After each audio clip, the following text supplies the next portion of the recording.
Welcome back to The Watch. Okay, House of Dragons Episode 2. I am somewhat surprised, but also pleased to let you know that it was quite decent.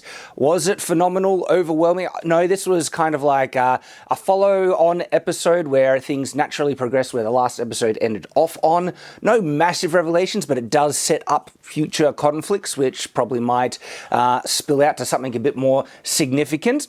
Yet overall, it was a very competently executed episode. There were three things in particular that impressed me with how the episode was done. The characters came off as quite consistent. I didn't notice any story plots, show-breaking plot holes or contradictions. It was a single watch through, but I was trying to pay attention. Maybe if I watch it a second time, certain things might stand out. Yet from after taking a very careful watch through, there was far more things that impressed me than disappointed me. In actual fact, I am engaged, I'm interested in what's going on with the characters. There was far less Damon in this episode, which is the character played by Matt Smith, which also might explain why it wasn't as engrossing as the first one for me. Yet it was still very well done. And Damon is still the standout. For the very small moments he's in there, the show just becomes far more engrossing. So it's a pity that the show seems to rely on Matt Smith's character so much to really draw you in, get some really biting dialogue. Yet having said that though, to me the standout of this episode was the King. I mentioned in my episode 1 review that I was surprised at how much I enjoyed the King and how much he was able to have a presence and be important in the plot. And in this episode, it's the King that actually carries it for me. And I am endeared and I like the King even more by what he goes through, what he's trying to deal with.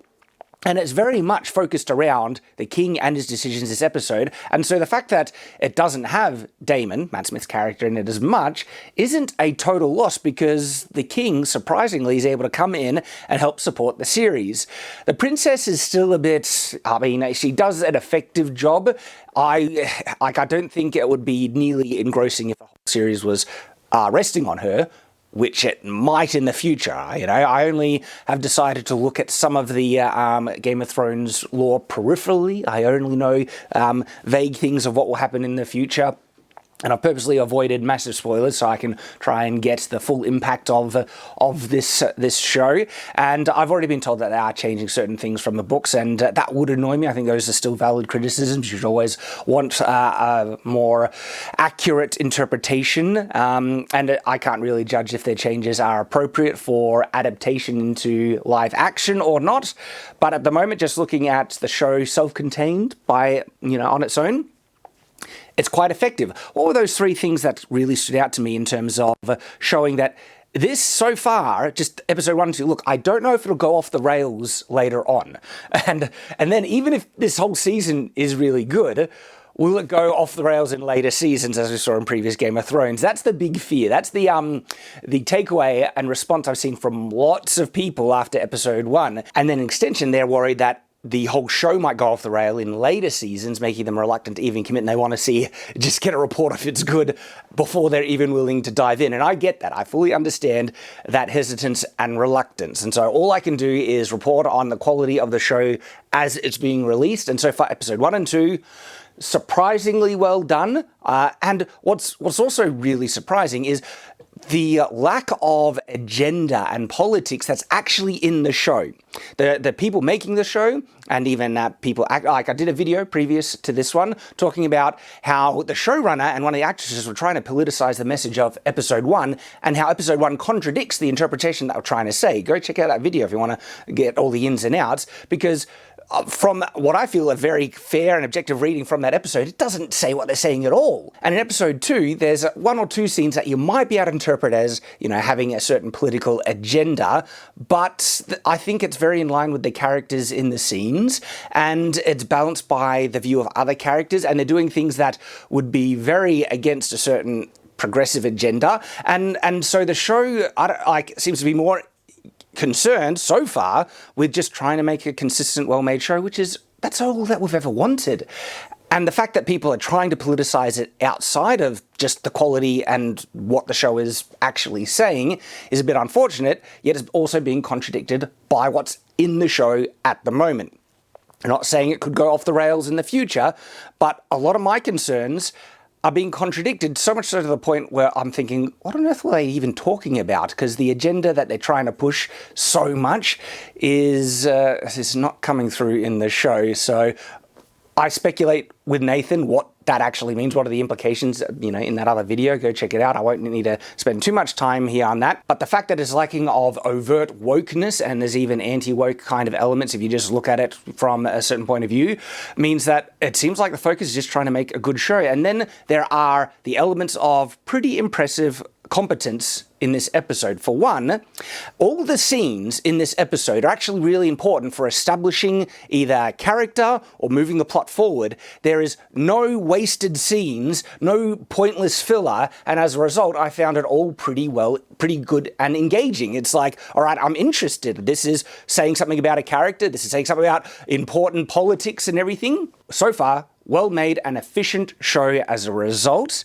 And then one thing that also really impressed me is in poorly written shows, right? They try and tell you something that isn't confirmed by the show. For instance, when the character says, "You are so funny" to another character, and the character just isn't funny. You never laugh at him and stuff like that. Or someone's, "You're so smart, I can't believe you came up with that," and they come up with just stupid things. Like, that is a sign when the writers are not competent enough to portray what they want the world to be revealing. And like recent memory, She-Hulk, very much so, where everyone is praising this character as this wonderful, smart, ingenious character, and she's so great, and she's awful. She's an awful person, she's selfish, she is not smart, and all that, and so they fail at that, where in this show, it actually doesn't. One scene that really stood out to me in particular was where there was a small exchange where one of the certain characters are trying to say that the crown is perceived as weak and it can be threatened, and they list very valid reasons that justify it,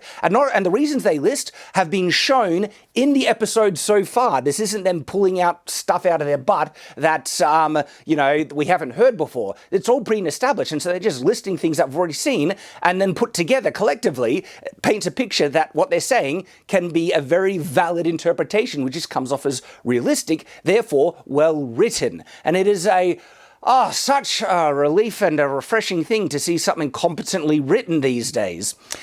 It isn't phenomenal. I would still give it maybe 7 out of 10 all up for this episode. I think I gave the last episode a 7 or 8. But this would be probably a solid 7 for me, because, like I said, competently executed, but nothing that just floored me, blew me away. But there are these moments that, it's like when I saw it, it's like, hey, it's well done.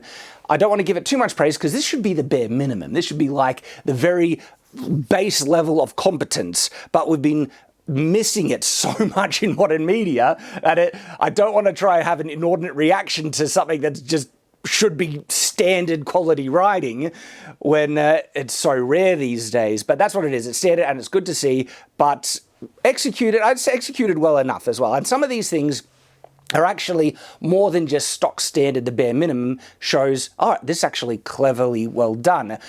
One in particular was an exchange between the Hand of the King and the King himself. I don't want to give spoilers or anything, but this exchange was very subtle. It showed some clear understanding of character, position, delivery, but also understanding it was very clever on multiple levels for that character and what that character wanted to achieve, and understanding subtext to really well. I'll mention the specific in the spoiler section, but that was another thing that impressed me. So there were 3 things that I like to see, and one even impressed me is like, that is actually very well done to make the episode overall very effective.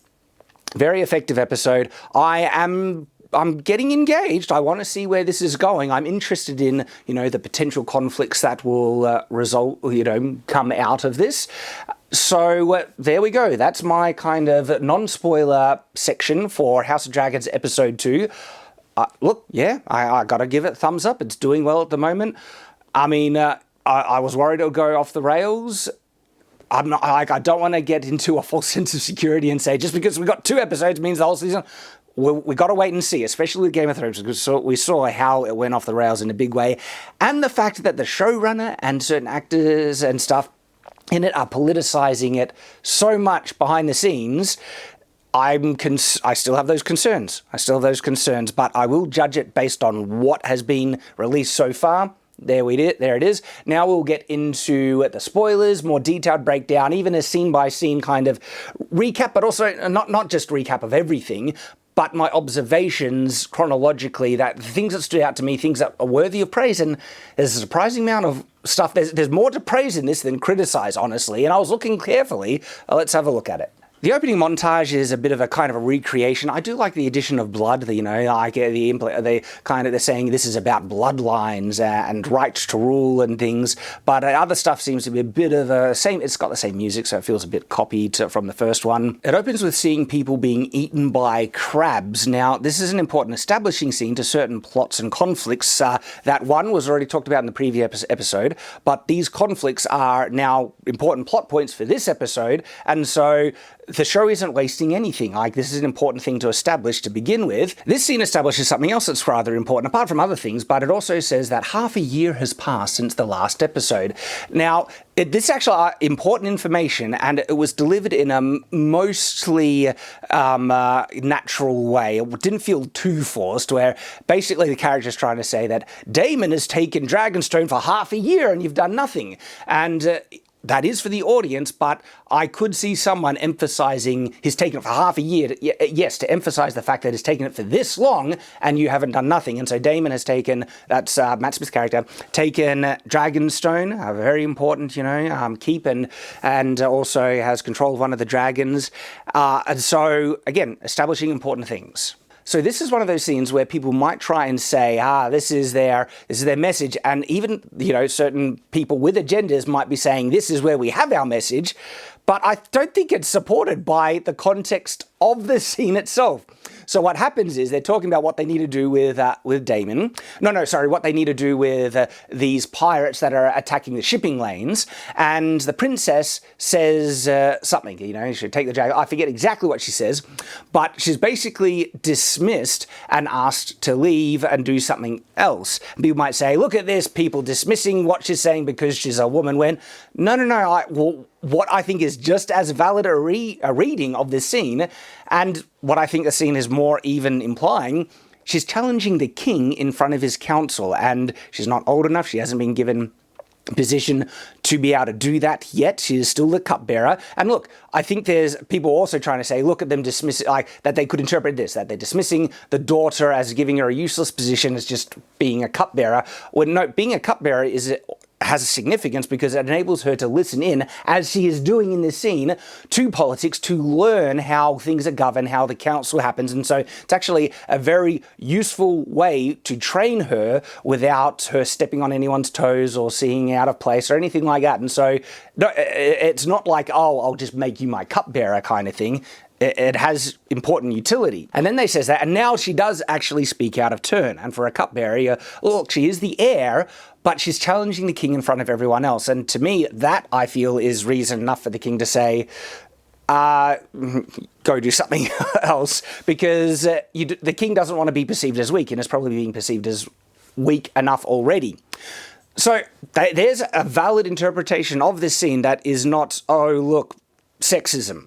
Okay, I think his reaction would have been, and you could say easily would have been the same if it was a son of this age saying the same thing. There is a slight inconsistency here whereby the pacing of the scene, it seems like she leaves the council and goes straight here, and then Otto follows right behind, when it seemed like they were going to continue the council. But for him to have just left right after her, that means the council must have just ended and there was no point for her leaving in the first place. So that was a bit of inconsistent pacing there. I love what the knights are wearing in this scene. Like, they're wearing livery, they're, tabards over top their armor. It's just really well done. And on their armor is like their device and things.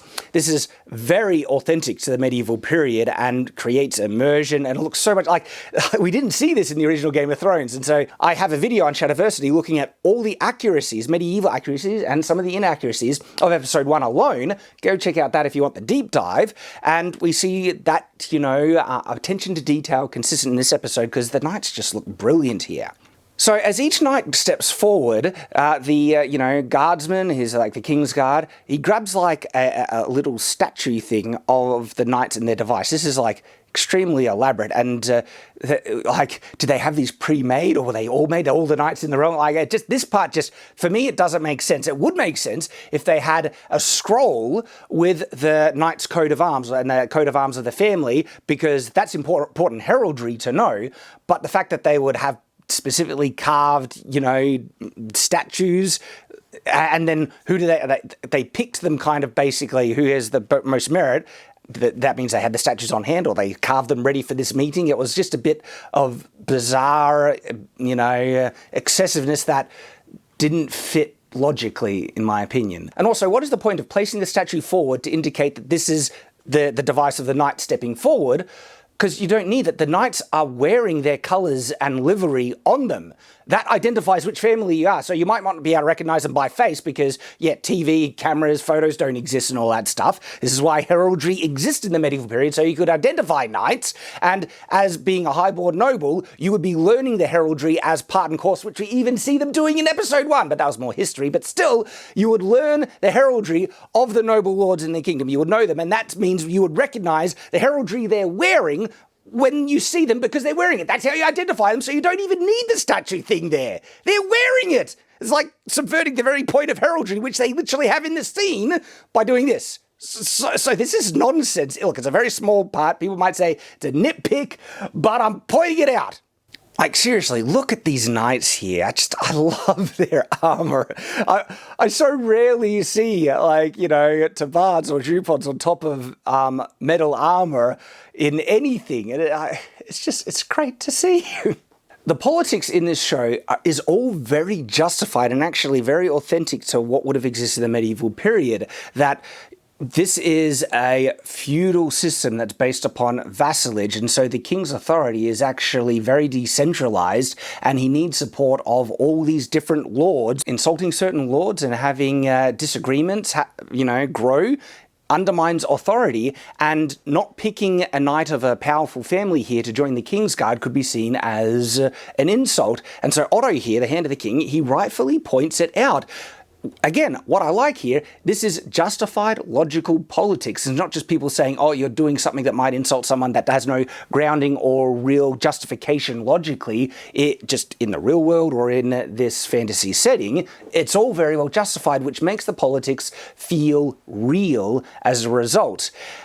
And this is just a small little taste where we get vastly more examples of good political intrigue, which, to me, it makes the show interesting. We saw the king's hobby in the first episode, and they're being consistent with that in episode 2, except for one thing, but I'll mention that just after this, is that I like that they're showing the king have a hobby. They're showing the king as a pretty well-rounded, good character. He's a good-hearted, husband who's true. Like, the remorse the king shows, and he's in mourning for the loss of his wife, is portrayed sincerely and consistently to the point where I'm just getting more endeared towards the king for what he's going through, what he's suffering, and how he's trying to balance things. I genuinely like the king, and just that he has this hobby felt authentic, and the relationship between, I think it's Alicent, her name is the daughter of Otto, the Hand of the King, and so I'm almost of divided views, but this might be the writer's intention.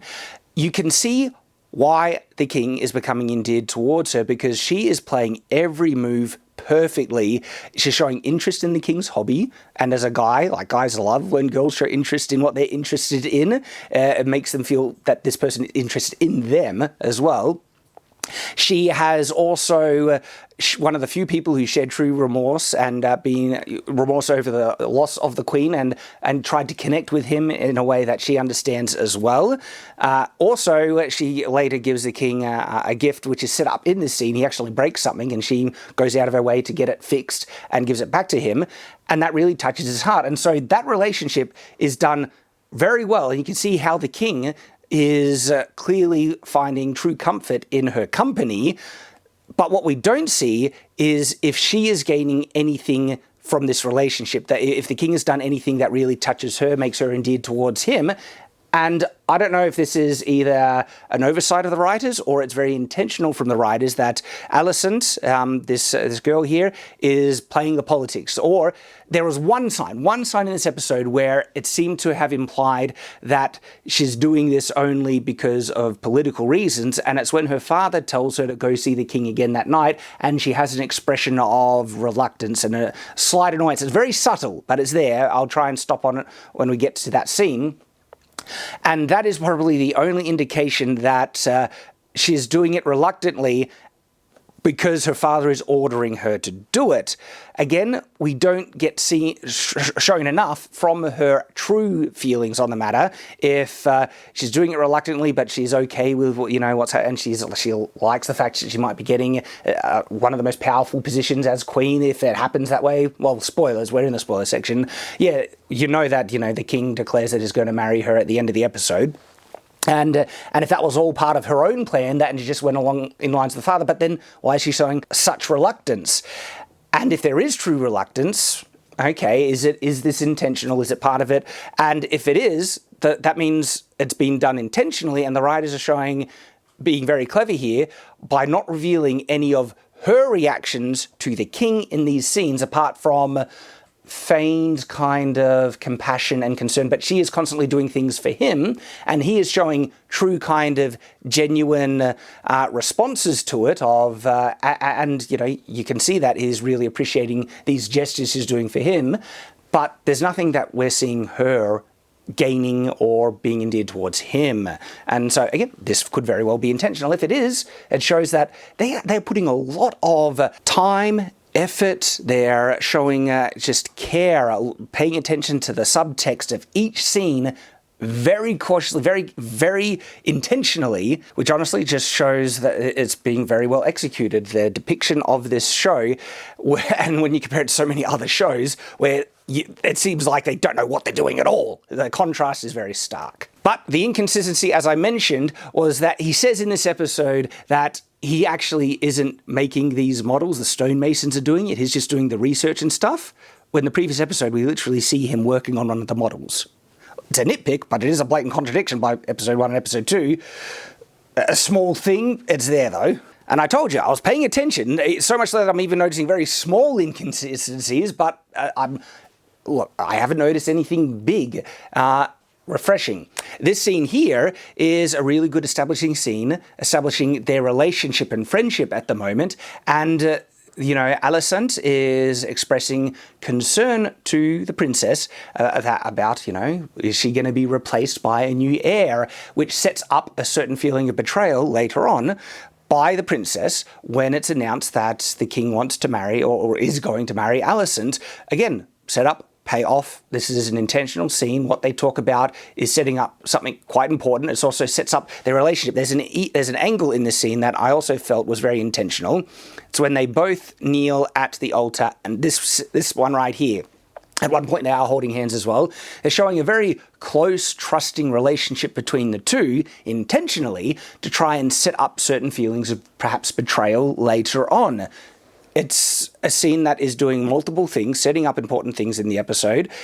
It's certainly not a waste by any means. This is where I noticed one of those 3 things that really impressed me. Each scene seems to be doing important things. None of it is filler. None of it is wasted. And as a result, it shows that their creators know what they're wanting, know what they're working towards. They kind of know what they're doing. A rarity these days. This scene, another very important scene, it's the discussion of the kingdom is weak. Again, one of those 3 things that I was really impressed. Okay, they specifically list the reasons why the crown could be perceived as weak. Your brother is basically in rebellion, taken Dragonstone and a dragon from you, and there could be seen, division as a result. The shipping lanes are being attacked unchallenged. You have a female heir, which one can be perceived as weak by many of the nobles in the kingdom. There is infighting, and so all these reasons have been just set up in the episode, and they're very valid to point out. When taken collectively, they're painting a valid interpretation that the crown could be perceived as weak. Then they propose a way to fix it. If we ally our 2 houses through marriage, that would show and they even say this, that by marrying, it can be seen as a sign that the king's most stable and stronger years are ahead of him, not behind him, bringing stability to the realm. This episode really effectively portrays the importance of marriage for a monarchy, for heirs in a monarchy, and the necessity of political marriages. It's like this, as a fictional show, actually demonstrates the importance of political marriages really well, that you could even take as kind of a way to inform your contextualization of how political marriages were so important historically. It's done that well, really, because they explain and sometimes even show the benefits of these political alliances in a big way, and the potential divisions in the kingdom that could result if they're not done. And so they propose that he marries his daughter, and like mathematically, it's a really, really good pick. The issue is their daughter is like 10 or something. And I personally love that they didn't shy away from this kind of, cringe reality that they're proposing marriage of a very old man to a girl who's like 10. Again, many people consider that problematic. They don't shy away from that at all, because such political alliances did exist historically, where really young people were not only betrothed, right? Sometimes two young people were married like really young at 9 and stuff. And also, it wasn't like in terms of things being imposed upon really young children. It wasn't just marriage. Sometimes thrones. They were like, if all the rulers died and their only heir was like a 8-year-old boy, we see that historically, but also they did this in the original Game of Thrones. They get the kingdom. And usually someone, a council would rule in their stead, or any number of other things. But things were imposed upon young children who were born into royalty and positions of power in noble houses and stuff quite a lot. And it's great that they don't shy away from it. It creates conflict. And the king shows that conflict because... Again, I like how they show the king. He is obviously and should be reluctant because it's a child and is not a pedophile. The thought of marrying this young girl just makes it, you can see the king makes his skin crawl. I love it. And so they show multiple sides. They're not shying away from the problematic parts of this story, and they're not making all, one side of certain ideological positions awful. For instance, if this was to be hijacked to just push a men bad, women good feminist narrative or anything like that, they are contradicting that by how they're depicting the king. The king is a really good guy. He is not a misogynist, not a toxic male or anything like that, and obviously not a sex-crazed guy that'll get into bed with any young lady. He's reluctant to marrying anyone because he's still heartbroken over the loss of his wife. He loved his wife so much that even picking a girl who's older than the one they proposed, he's picking the one that comforted him in the loss of his wife, and she's much, I know she's not old enough, but in a medieval context, she's a much more acceptable age. And so you can see why the king only went into marriage for the stability of the realm. He didn't even want to, and his hand was forced, and he picked what he felt was the best option available, which was well set up and executed. This is all really well... I'm saying it again and again. This show is not bad. The setup is done really well. You can feel the weight and significance of this alliance, not just in this scene, but other scenes. Everyone is saying, look, this is a perfect alliance. Two of the strongest houses. These people might have potentially become enemies, but by marriage they would become really strong allies because their own descendant is going to become, the ruler.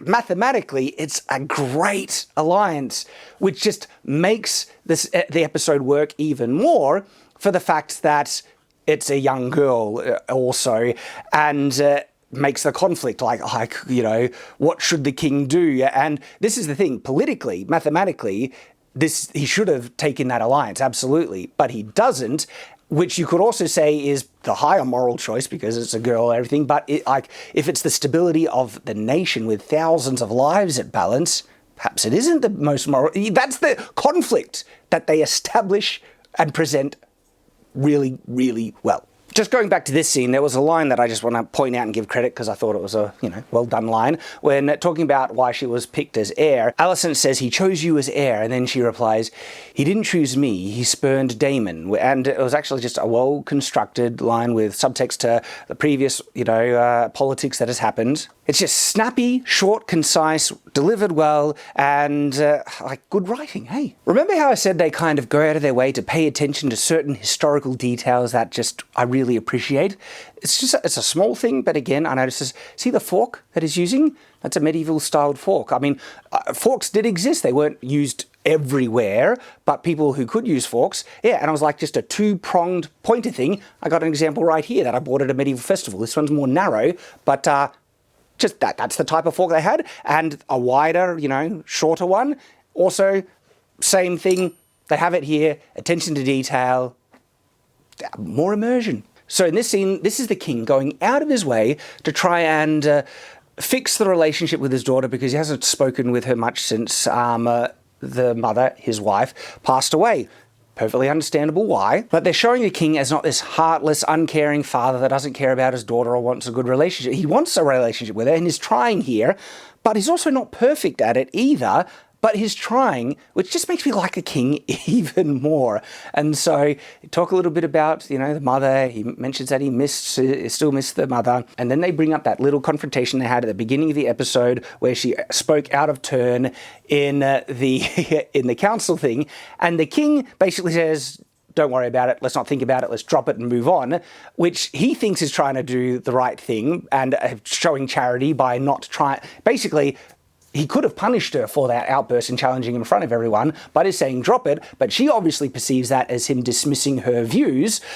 Again, it's valid from both people's perspectives. And if you actually look at I Feel Fairly, it doesn't paint the king in a negative light. He's not dismissing her because girl. No. You can easily read this scene. Which one is right? I can't really say definitively, but I could say you could interpret it just as equally this way as the other way, so you can't say the criticism is there, and you could almost say the praise is there. I guess it's how you interpret it, but the interpretation is that he's choosing not to punish her, moving on from it, and there we go. Okay, so this scene is achieving multiple things. We get an update with the king's condition. His finger is starting to rot, but he is also in council with Otto, the Hand of the King, and the Maester here about the alliance proposal. It's a scene that does multiple things, following up on certain things I'll establish in previous episode, and then indicating certain things in the future, as well as showing subtle, two-faced characterization, intentional, from Otto's behalf, which this is probably one of the exchanges, or the exchange that impressed me the most, because the king asks Otto's advice about the proposal, who he should marry, and Otto has been sending his daughter to talk with the king with the hopes that his daughter is going to get married.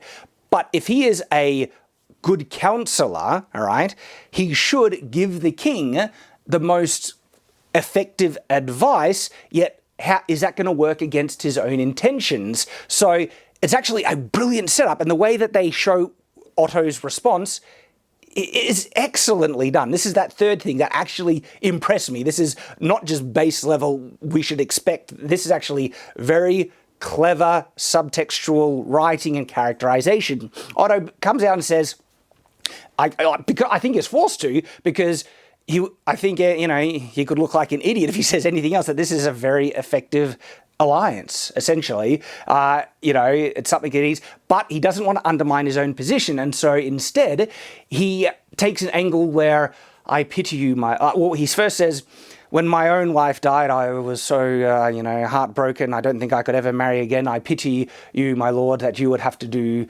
this thing." And so basically, he's trying to get the king to be reluctant to this alliance without undermining his own position as a counselor in saying that he doesn't want that alliance, because obviously that alliance, he doesn't want it, right? But saying that it's not a good match is a dumb thing, because he knows logically, mathematically it is. So how do we achieve his ends? This way. And he by also saying, referencing the remorse of the loss of his wife, he's trying to kind of poke the king to feel that loss, because which is the person that's been comforting him in that loss? It's Alicent, the daughter, the girl that's been talking with him through those things. And by Otto doing this, is pushing the king towards the conclusion, the choice that Otto wants. It's a very crafty piece of manipulation, executed very well in the scene, brilliantly done. Otto gets to maintain his position as a logical counselor, but showing his duplicitous, cunning nature on top of this. Very clever. I loved it. Then we have the scene of the king talking with the daughter of this proposed alliance, and we see that she's really, really young. Look, that looks like a very fake wig. Just gotta say, it stands out quite strongly. In terms of the dialogue, brilliantly done, where and it comes off as creepy, where she says, like, I will provide you with many heirs, and the king is obviously creeped out, like, your father told you to say that, didn't you? And then she's just relaxed. Then he says, what did your mother tell you to say? And she answers that I wouldn't have to bed you until I was 14, which is still really young. And the king is creeped out and weirded by it, which makes you like the king more. You understand his position by the fact that this is a very strong political alliance, yet he doesn't want to do it. Then we come to the exchange between the princess, who was watching, there she is, watching the king talk with this young girl who might get married and produce a male heir, which could subvert her claim to the throne, which is the very thing that this lady points out. So this lady here is the mother of that little girl. She actually wants this alliance, yet she is clearly sowing seeds of discontent, all right? She wants the daughter to dislike this, be opposed to it, because if she can make a division between her and the king, that would, if the alliance goes forward, preference the king to any male heir that he has with her daughter over maintaining her, like the king's own daughter, the princess, as the named heir going forward. You can see the motivations behind this. This is where one of the other lines happens in the episode that could be interpreted as a bit of a feminist insert, where she says, men would rather see the Iron Throne torn asunder than have a woman sit on the Iron Throne, or something like that. I didn't get it exactly, but that's effectively what she says. From her background, that is a totally justified position, because she was in, remember the vote between who was, well, this is the thing. If you look at the actual background in the story, it wasn't a vote for her to be king. It was actually her son to be king. And it was a vote between her son, which would have passed through a female heir to the son, or king, the current king, I forget his name. The show is portraying it that it was a vote to make her queen than what actually happened in the book. So there's the change, and you could say they did that specifically to have the men versus woman narrative and stuff. I agree that can be interpreted that way. The thing is, though, it doesn't mean that this isn't a justified line from her perspective and what they set up.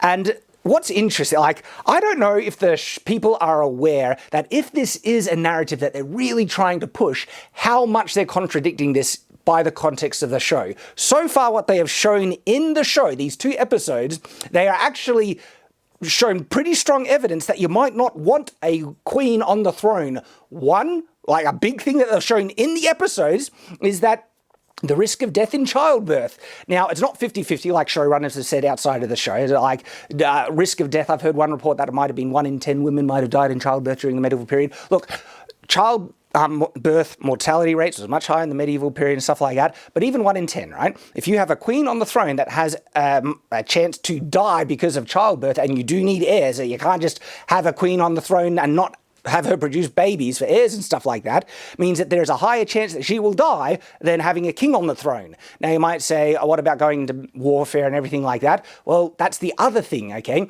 Having a king lead, like people on the battlefield, can be a crucial thing to maintain morale and have victory. So either you need to have a queen go out into battle anyway, which means her life is going to be risked as much as the king, and then you add on the childbirth risk on top of that, means having a queen that her life will be at risk and higher chance of her dying and destabilizing the kingdom and having succession issues higher than having a man on the throne. And then there's the other fact that men are usually a bit better equipped and trained in battle on top of that, and have a higher chance of surviving the war and battle anyway. And so by the context that they show in the episode, there's logical, valid reason to not have queens on the throne if you have a preference for a king. And so if they try to say, oh, it's so sexist that they would never have a king on the throne, they're undermining that, thing by the world that they are showing, the world that they are depicting, you could see a valid argument to say that there's more stability and strength that for the success and lives and all the reasons, right, to have a king on the throne than a queen. And look, there's the other arguments as well about how people react to authority, okay? There's studies been done. People naturally respond to people who have louder, deeper voices, who are taller and stuff. The intimidation factor is actually an important element for this type of leadership. We're talking about leadership in a medieval context, trying to lead people into battle and all those things, right? Having intimidation on your side as a thing that you can impose upon people to try and get them to obey you is a very significant thing. And people obviously would actually gauge that in their judgment of who do we want to lead us, a man or a woman. Those are the actual black and white realities that people would naturally and logically be considering. And so if they're trying to push that, oh, men are so sexist for wanting just kings, well, guess what? Women in this setting and in the medieval period as well, more often would also probably preference a man being their leader than a woman for all the reasons, like women would also look at this in the same kind of logical, mathematical equation. And so I think if there's any attempt at the whole men bad, sexist is subverted by the fact that the Queen in the first episode wouldn't have even agreed with that. She agreed that she wanted a child, and she wasn't forced to it against her will, and all that. And so there are women in the show that support men being rulers as well, and therefore subverting the possible interpretation that this has a feminist agenda so far. The episodes at the moment don't justify this, and the line from the Queen right here is simply justified from her perspective and what they set her up. I know it contradicts the book, but in the show they're setting up that she was passed over for being queen. And remember, the very reason why she says that is to sow discord with the princess. She might not actually believe this. She might actually think the realm could very likely have a queen on the throne, and that might be her intent in the future. The thing is, she doesn't want the princess to feel that way, so she can sow discord between the princess and the king. So it could very well be that that line wasn't even said with belief from her, all right? In the context of the scene, you can absolutely justify that it was said just to destabilize the princess's perception. There's another scene between Alicent and the king, basically re-establishing doing what I kind of mentioned before, and this is where she gives the stone thing that broke in the previous scene as a gift. King becoming, obviously liking her more and more, and they're still hiding Alicent's true feelings. You can see that this very well could be just an act she's doing to win favor because she's told to do it. Well executed. So in this scene, it is revealed that Daemon has been stirring the pot a bit. It isn't fully revealed the reasons why Daemon does this, and this could be a potential criticism as to what is he actually trying to achieve in doing this. Just to tick off the king, and if so, that's not securing his power, it's not mending relationships, and so it will be revealed a bit later on. Because what Daemon does, he basically announces that I'm going to be marrying this whore, and look, Daemon doesn't look at her, but they say it very bluntly, as a second wife in tradition to the ancient Valyrians or Targaryens or whatever, and she's pregnant, and I'm going to give her the egg, the dragon egg that was promised to the king's son who died, the king's infant son who died at, just after childbirth in the last episode, which greatly enrages the king. And I was half wondering that could this have been a ploy by Otto or someone to make the king hate Daemon even more? Because it seemed like, when I say out of character, in the sense that why would Daemon want to make the divide even greater? I know he's a bit ticked off being not named heir. This wouldn't secure him being considered heir more, but he does say that his, future-born son will be the true heir, and that's why he's giving the thing. Also, to try and gain authority, I'm not sure it would have achieved that. So I'm a little confused as to the purposes and intent, so much so that I thought it might have been a lie by Otto saying Daemon's done this thing when Daemon really hadn't, but it's established that no, Daemon really had done this. So much so that it enrages the king, and it really upsets the princess as well. And the king is even going to go to Daemon himself and demand redress, and Otto does something very crafty. He says it's too dangerous.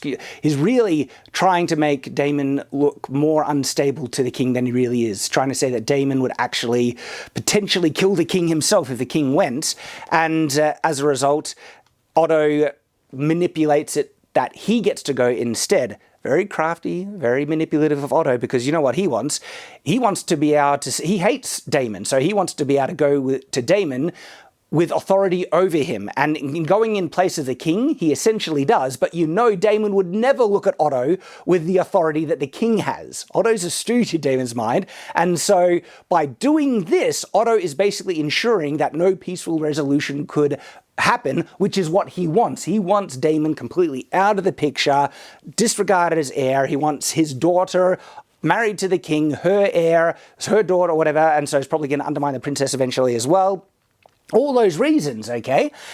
And it's very clever. So by Otto manipulating the king, that he goes in the king's place, he can almost ensure a non-peaceful resolution happen because he knows Daemon will never regard him with authority.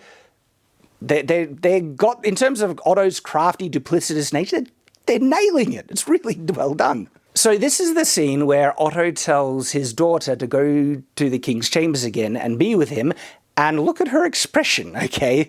Like, they clearly show reluctance and almost disdain at this command. If you wish it. If you wish. Like, you can't read that any other way apart from she greatly doesn't want to, and she is reluctant to. So she's either an extremely good actress when she is with the king, because it seemed like she was showing concern, but I did mention they truly didn't show anything from her perspective that she is truly gaining affection for the king, confirmed here, and if so, they've nailed it. So Otto is putting on armor to go see Daemon, and when I saw this, I was like, what the hell is he wearing? So it's a placard with a weird type of fold. A placard is sometimes a piece of armor that they put on top of a breastplate, and so the breastplate would move inside the placard, and the placard would only come up halfway, and then they would kind of tie it and connect it to the bevel or something. But this is a very awfully designed placard, and the fold is hanging down from inside the placard when the fold is usually connected on top of it. And the question is, where is the breastplate? Is the breastplate underneath the cloth that he's wearing over top? And if so, okay, I justify it, but there's no shaping. You don't see anything bulky underneath there to make me think there's a breastplate there. It's just like he's wearing chainmail, because you see chainmail on his arms. And then this almost looks like a hoopland, or it's a type of medieval garment that can be long and open at the sleeves. And it's just very odd. This one kind of throws me. It looks a bit silly. And they've done armor and cloth integration so well. This one just is like... So it shows a seashore, a boat, and then a little dinghy on the thing, and then you go on this rocky shore, and we see this, which is clearly kind of the back entrance for people who approach the castle by sea, and it's brilliantly fortified. That's exactly the type of fortification you want. It would be hell to try and break through this, like 3 layers of fortifications, then you get to some type of gatehouse, and then that leads to a very narrow approach to Dragonstone itself. In terms of castle design, this is brilliant. I love it. There's Dragonstone. Do you see that little, it's hard because it's like behind fog, but you see this like little road, and then we, later see, there it is here. Wow, an army would have to cross that to get to the castle, bottleneck them. They don't have proper battlements to protect themselves on that walkway. Whew. Oh, that's a brilliant defensive feature. I love it.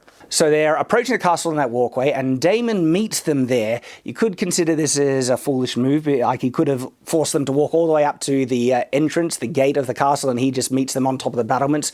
That means he's not putting himself in a position of danger.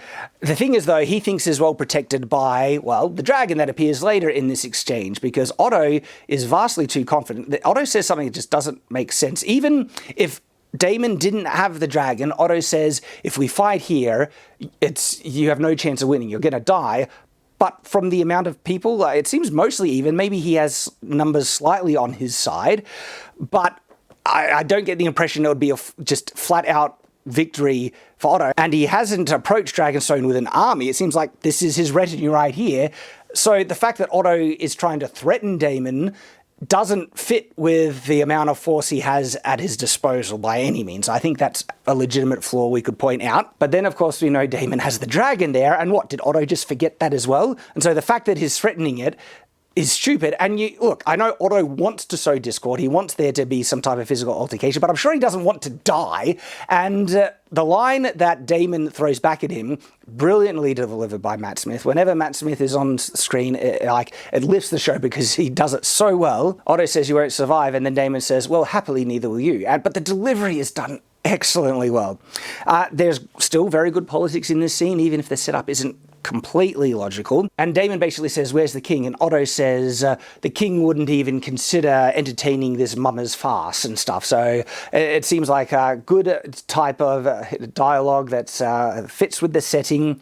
And we know it's a complete lie because the king was going to go in person, and it was Otto saying you shouldn't go because it's too risky.